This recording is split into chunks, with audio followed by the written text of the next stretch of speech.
When does a dropped third strike become a force out at first base in softball? Imagine the batter swings and misses, but the catcher drops the ball. What happens next can change the game.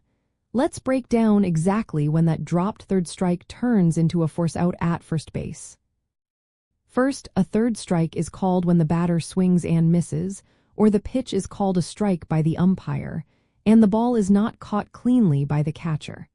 If the catcher drops the ball, the batter is not automatically out. Instead, the batter has a chance to run to first base.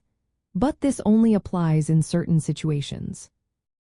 The batter becomes a runner on a dropped third strike when the first base is unoccupied or when there are two outs, regardless of whether first base is occupied.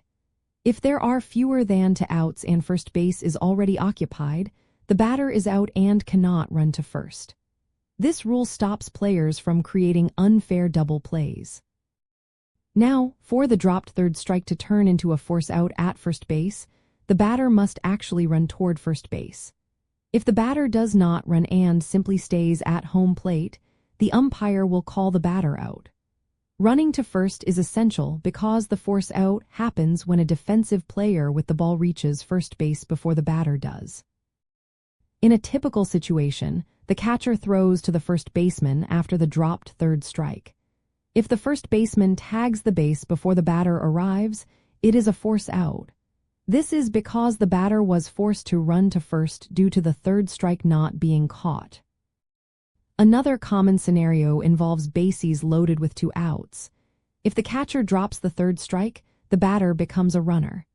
The catcher can then step on home plate to force out the runner coming from third or throw to other bases to get first outs. Multiple runners can be forced out in this situation. It's important to remember that the batter must actively run to first base on a dropped third strike.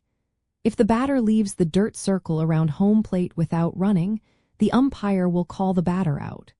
This rule is in place to keep the game fair and prevent players from taking advantage of a dropped third strike. Catchers need to catch the ball cleanly, tag the batter if necessary, or throw to a base to record an out. Meanwhile, batters should always run to first on any third strike until told otherwise. This keeps the game moving smoothly and avoids unnecessary outs. So, to sum it up, a dropped third strike becomes a force out at first base when the batter runs to first. The first base is unoccupied or there are two outs, and the defensive player reaches first base before the batter does. Understanding these rules helps players and coaches make smart decisions during the game and keeps everything fair and fun.